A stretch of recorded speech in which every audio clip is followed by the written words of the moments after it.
What's going on, everyone? Welcome to Delta Entertainment. I am your host, Liga Kenobi. And before we get started, I would like you guys please hit that like button and please subscribe to my channel. Would appreciate that very, very much. All right, so let's get into this. So right now, there's an article about Disney new theme park that's happening in Abdu Dhabi.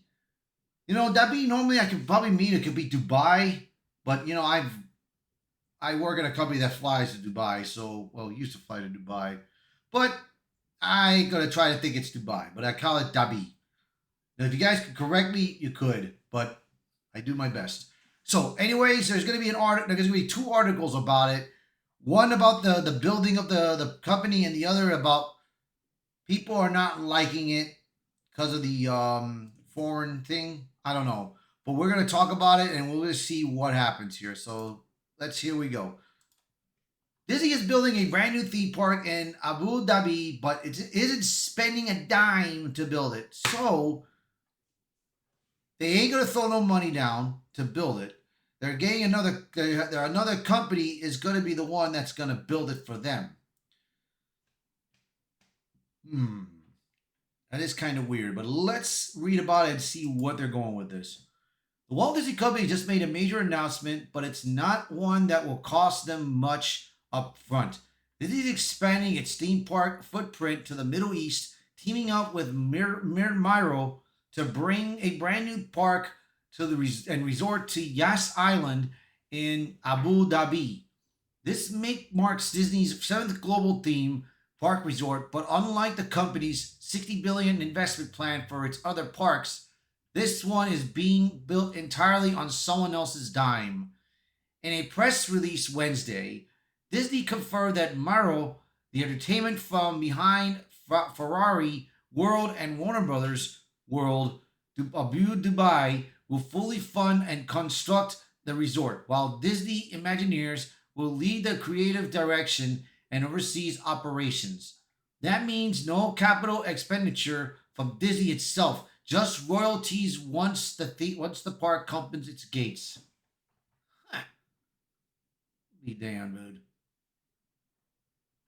This is a thrilling moment for our company, and that's what Bob Iger is saying, as we announce plans to build an exciting Disney theme park resort in Abu Dhabi, whose culture is rich with an appreciation of the art and creativity as our seventh theme park destination. It will rise from this land in spectacular fashion, blending contemporary architecture with cutting-edge technology to offer guests deeply immersive entertainment experiences in unique and modern ways. Iger confirmed to CNBC that Imagineers are designing the park, though no opening date for a window has been revealed.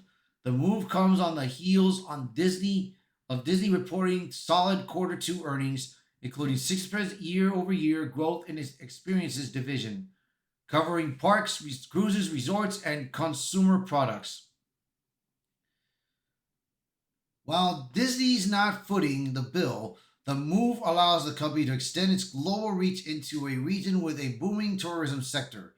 According to Disney, 1/3 of the world's population lives within a 4-hour flight of the UAE, and the addressable market is estimated at 500 million visitors.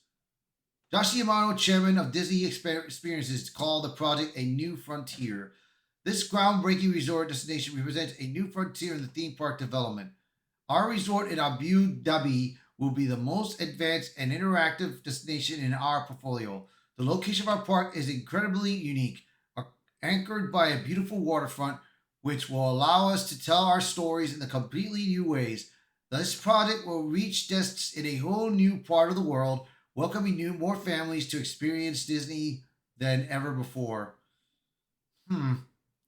Yeah, it is in an island. It is going to be in an island. So I guess no other park can go over there. Yas Island is already a titan in a regional entertainment, featuring Ferrari World, Yas Water World, Sea World Abu Dhabi, Warner Brothers World, the F1 Yas Marina Circuit, and a massive luxury mall. Now a Disney resort joins the ranks, without the company taking on construction risk. Well, I guess I was wrong. There was more things, but let me see about this. Yas Island. I want to see it in a map here. I'm going to look at this in a map. All right, let's see. All right, I'm in my Google page. Yas Island. Here we go.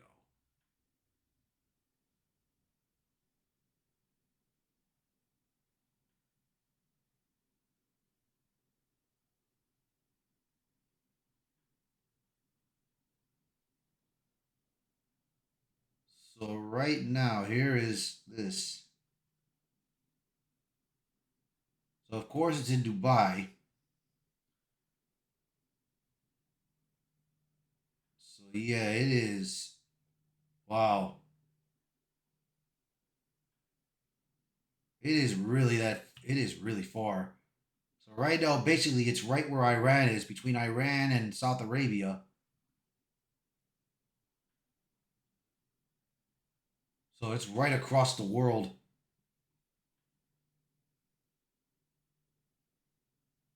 So it's so it's past Australia.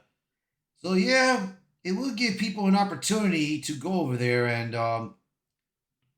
have their fun. But still, I don't know, man. I don't know if that's gonna do well with parks, man, with guests. So let's see. The park will feature themed hotels, immersive dining, and the retail experiences fusing Disney storytelling with the cultural and architectural identity of Abu Dhabi. The concept art released alongside the announcement showcased a vibrant, futuristic cityscape unlike any Disney park built to date. Set along a glowing turquoise coastline, the image features sweeping architecture, towering crystalline spires, and lush greenery interwoven and with winding waterways and neon lit paths. The most prominent structure, a sleek glowing tower at the center, bears no resemblance to any castle or iconic Disney landmark. Instead, the design leans heavily into abstract shapes and hyper modern aesthetics, more reminiscent of a sci fi metropolis than classic fantasy. Well, I guess if the people over there are willing to build it without Disney without Disney doing the pay, hey, it's on them, bro. But now let's discuss this next article because this one may look concerning right here. This article may be a little concerning. So let's see. Disney Abu Dhabi expansion raises eyebrows as virtue signaling American company partners with restrictive Middle Eastern regime. So, what I'm guessing what they mean is because of what's been going on in Iran and Iraq in the war, and if people are, and there's a conflict, man. There is a big conflict, and Disney is trying to bring it to their region, man. So, that is a risk, bro. That is a big risk, especially for the people of Abu Dhabi if they're willing to do the project, bro. This is a big risk. So let's read this article and you guys let me know what you guys think of this. The Walt Disney Company made waves this week and with its announcement of a brand new theme park, a resort coming to Abu Dhabi in the United Arab Emirates, while the project marks Disney's seventh global theme park destination. It also marks a new chapter in the company's corporate strategy, doing business in regions that impose significant restrictions on personal freedoms, expression, and dissent. This was an ironic twist from a company that spends so much time at home making sweeping changes to its domestic parks and experience for the sake of virtual signaling. A deal with Miro Penny from Disney.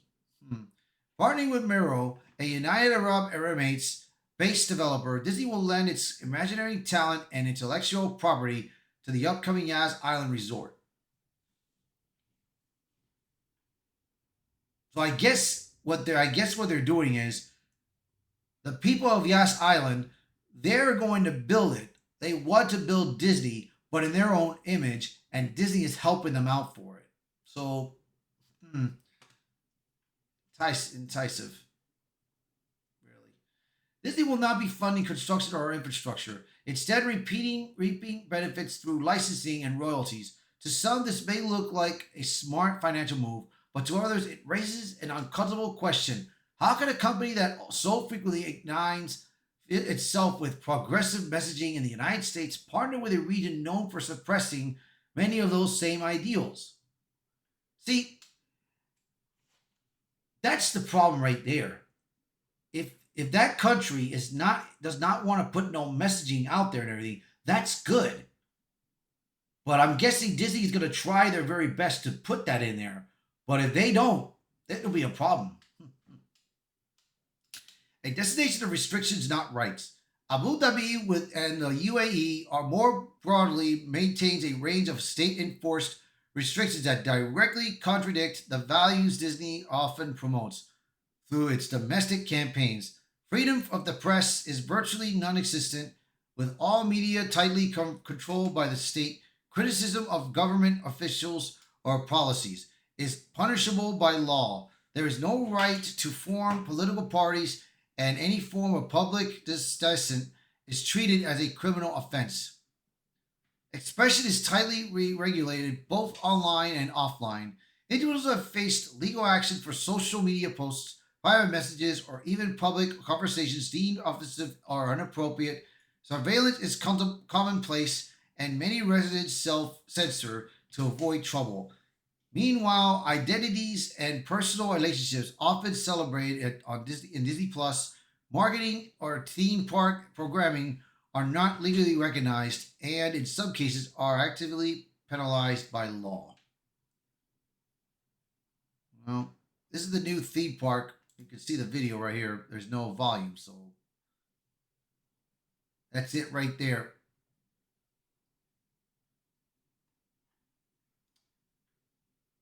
Romantic freedom is also constrained while recent reforms have allowed unmarried couples to cohabitate. Public affection can still lead to legal free trouble. Certain relationships that are legally protected and widely embraced in Western nations remain outlawed or unacknowledged in the UAE's legal framework.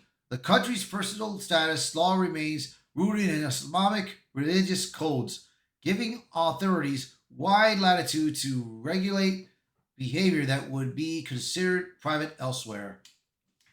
Huh. Yeah, they do have a law over there.